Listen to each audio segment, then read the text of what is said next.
I saw the picture the other day here in London. Oh, did you? But I hadn't seen the picture for so long.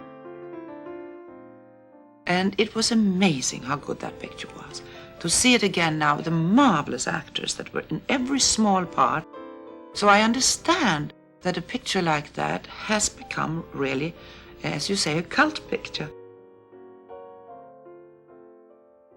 It's a classic in America, and they do it over and over on television, and people have seen it I don't know how many times. And it's remarkable because when we did it, we had no faith in it at all, because the script was so bad.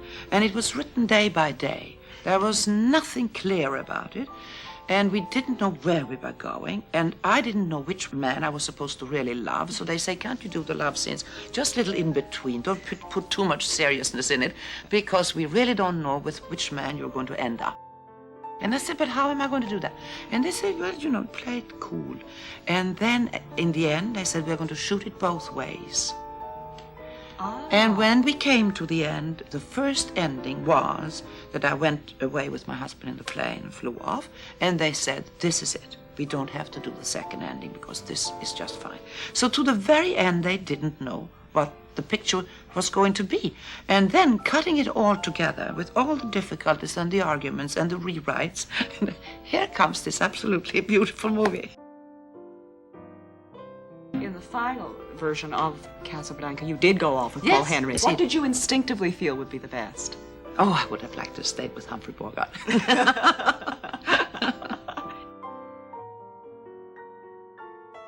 In 1941, Warner Brothers story editor Irene Diamond was in New York when she discovered the script to an unproduced play called Everybody Comes to Rick's. She convinced Hal Wallis to buy the rights to the script in January of 1942 for $20,000. The project was renamed Casablanca. Humphrey Bogart was cast as Rick Blaine, an expatriate nightclub owner, hiding from a suspicious past and negotiating a fine line among Nazis, the French underground, the Vichy prefect, and unresolved feelings for his ex-girlfriend. Ingrid Bergman was cast opposite Bogart, with Claude Rains, Sidney Greenstreet, Paul Henreid, Peter Lorre, and Dooley Wilson in supporting roles. Michael Curtiz directed. Principal photography began on May 25, 1942. The film was shot entirely at Warner Brothers Studios in Burbank, California, with the exception of one sequence at Van Nuys Airport in Los Angeles. As Ingrid Bergman mentioned in an interview with the CBC, no one involved with Casablanca's production expected it to be good. It was rushed to take advantage of the publicity from the Allied invasion of North Africa, and had its world premiere on November 26, 1942 in New York City. It was nationally released on January 23, 1943. But Casablanca quickly became iconic. Many exiled and cause-sympathetic film actors appeared in cameos, including Helmut Dantine, Dan Seymour, Madeleine LeBeau, Frank Puglia, Jack Benny, Marcel Dalio, Leonid Kinski, Torben Meyer, Ilka Grunig, Ludwig Stossel, and Wolfgang Zilser. A witness to the filming of the Duel of the Anthem sequence said he saw many of the actors crying because they knew they were all real-life refugees. The film was nominated for 8 Oscars, including Bogart for Best Actor, and Casablanca won Best Picture, Best Direction, and Best Adapted Screenplay at the 1943 Academy Awards. On April 26, 1943, 6 weeks after the awards, the Screen Guild Theater broadcast an adaptation of the film.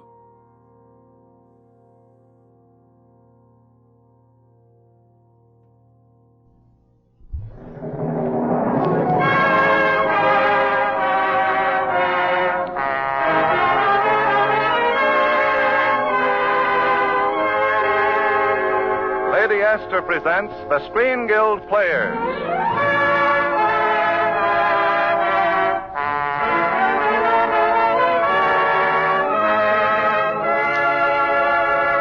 The Screen Guild play tonight, Casablanca. The starring players, this is Humphrey Bogart. This is Ingrid Bergman. And this is Paul Henreid.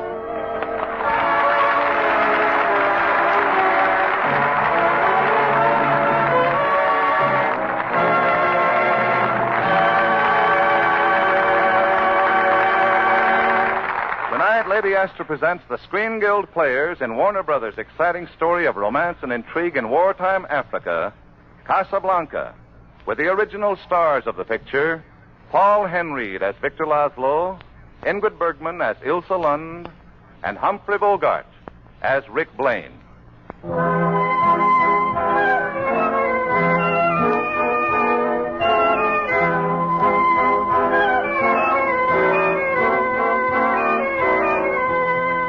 Barely escaping the conquering Germans' entrance into Paris, Rick Blaine fled to Casablanca. There, months before the American troops landed, he was operating Rick's American Cafe. Casablanca swarmed with refugees, and Casablanca's more permanent foreign residents did a land office business in exit visas and letters of transit. Rick, however, avoided involvement in that dangerous business until the night our story began. He was in his office above the cafe, where he could watch and hear the crowd below when his head waiter called to him. Yes, Carl? The prefect of police, Captain Renaud, would like to speak to you. Well, send him in. Yes, sir. All right, let's see you, Captain Renaud. Thank you, Carl. Hello, Rick. Hello, Louis. Why the formality? Well, I have some unpleasant news for you, Ricky. I mean, you're looking for more graft. Oh, no. At least not right now. My men arrested Ugarte on his way to your roulette wheel, Ricky. Well, except to Ugarte, what's so unpleasant about that? Well, in itself, nothing, but we arrested Ugarte for murdering 2 German couriers and stealing their letters of transit. Ugarte did not have those letters of transit when he was arrested, and he's seen no one but you, Ricky, since the murder. What are you building up to, Louis? Arresting me? No, not immediately at any rate. I just want to give you a word of advice. Ugarte was going to sell those letters tonight to Victor Laszlo. Laszlo? Here in Casablanca? Yes. Well, you know, Ricky, this is the first time I've ever seen you so impressed. As head of the underground movement, Laszlo's impressed half the world. Yes, it's my duty to see that he does not impress the other half. Rick, Laszlo does never reach America. He stays in Casablanca. 20,000 francs says he doesn't. I'll make it 10,000. After all, I'm only a poor, corrupt official. Now, that is a bet. Well, no one else would dare supply Laszlo with exit visas, Ricky, and since he can't leave Casablanca without them, make certain that you don't give him those letters of transit. Right. Oh, you needn't deny it, Rick. I'm certain you have the letters. Even if I had those letters, Louis, you know I stick my neck out for nobody. Yes, to date. But I suspect, Ricky, under that cynical shell, you're a sentimentalist. Now, if you'll come downstairs with me, I'll introduce you to Major Strasser and Victor Laszlo and his charming companion, the most beautiful woman who has ever come to Casablanca.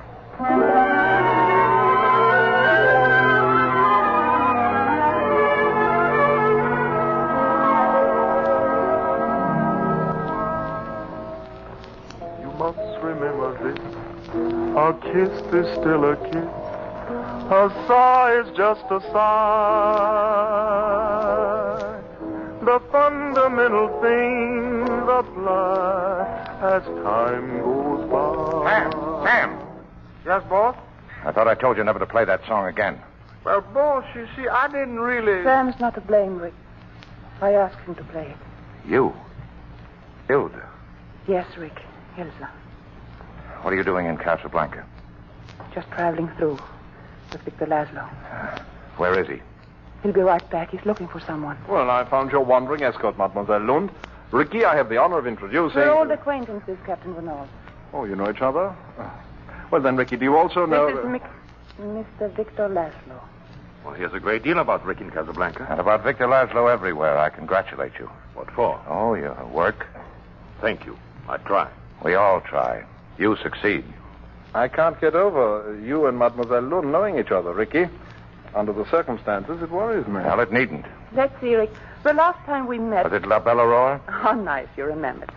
But, of course, that was the day the Germans marched into Paris. I remember every detail. The Germans wore gray. You wore blue. I don't wish to be the one to say it, dear sir, but it's late. We'll come again, Monsieur Blaine. Anytime. Will you say goodnight to Sam for me, Rick? I will.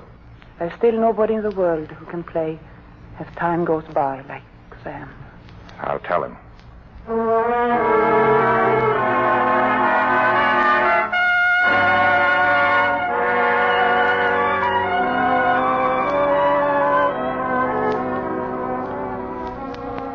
That's what she said, Sam. Nobody can play as time goes by like you. Aren't you going to stop drinking and go to bed, boss? No. Play as time goes by, Sam. Oh, I don't think I can remember it, boss. If she can stand it, I can. Play it. I got a date with a memory in Paris. You must remember this. A kiss is still a kiss. A sigh is just a sigh.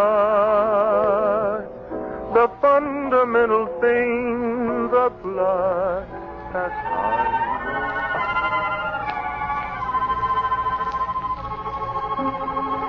Now I really know the meaning of happiness, Richard.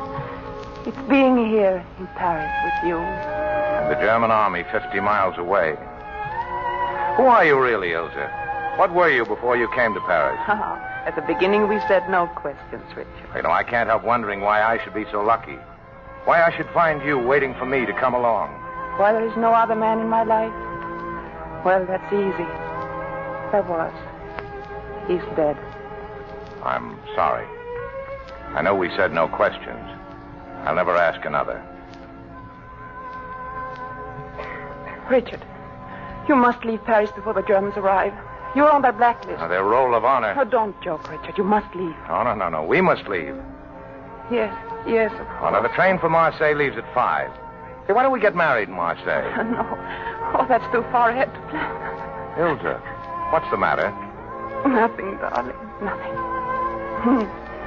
It's just that I love you so much. Oh, it's a crazy world. Anything can happen. If you shouldn't get away, if something should keep us apart, wherever you are, wherever I'll be, I want you to know. Richard.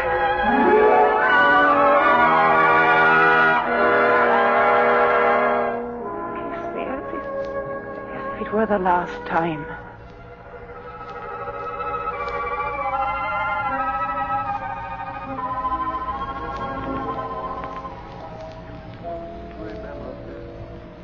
A kiss is still a kiss.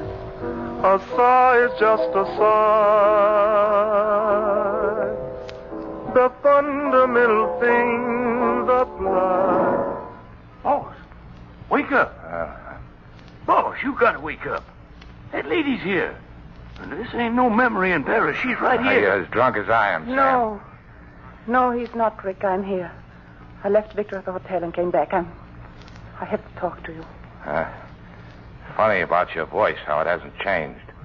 I can still hear it. Richard, dear, I'll go with you any place. We'll get on a train together. We'll never stop. No, please.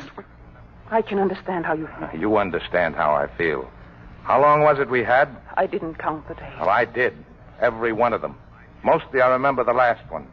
You and I were going to run away from Paris together. Oh. But you didn't meet me at the station, did you? Please, Rick. That was a wild finish, me standing on the platform.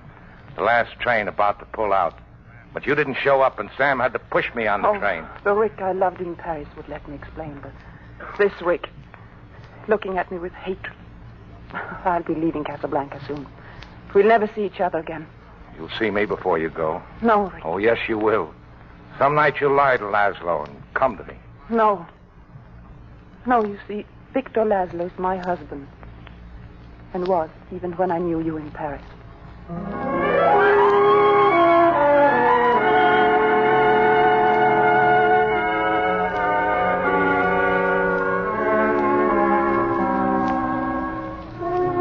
Well, Laszlo, I wondered when you'd come to see me. Captain Reno and Major Strasser kept me busy for the past 24 hours. Well, there's no use fencing around. You've come about those letters of transit, haven't you? Yes, I have. You and Strasser and Reno. Seems to be the general impression in Casablanca that I have those letters. Suppose we assume that you have them. All right, go ahead. You must know it's very important I get out of Casablanca. Why you? More than any of the others stuck here? It's my privilege to be one of the leaders of a great movement. You know what I've been doing. You know what it means to the work, to the lives of thousands and thousands of people if I reach America. Don't you ever wonder if what you're fighting for is worth all this? We might as well question why we breathe. If we stop breathing, we die. If we stop fighting today's enemies, the world will die. What of it? And it'll be out of its misery. You know, Monsieur Blaine, you sound like a man trying to convince himself of something he doesn't believe in his heart. That wasn't always your attitude. You ran guns to Ethiopia. You fought against the fascists in Spain. I was well paid on both occasions. A winning side would have paid you better. Isn't it strange that you always happen to be fighting on the side of the underdog? Well, let's say that I'm a poor businessman. Are you businessmen enough to appreciate an offer of 100,000 francs for those letters? Oh, I appreciate it. But if you offered me 1,000,000 francs, I wouldn't accept it. Very well, then. You have the letters of transit. You won't give them to me. But I want Ilsa to be safe. Monsieur Blaine, I ask you as a favor to use the letters to take her away from Casablanca. You love her that much? Yes, I love her that much. Oh, sorry, but it's no deal. But why? I suggest that you ask your wife. My wife? Yes.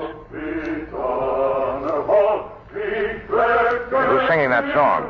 Oh, the Strasser and his Gestapo agents. They followed me here. Now, don't start anything. I don't want any trouble in here that'll force Reno to close my joint. You have no objections to your band accompanying me while I sing, do you? No, go ahead. I'm neutral. If one customer can sing, they can all sing. They all will sing. Are you ready? Yeah, we're ready, Mr. Laszlo. Then play it.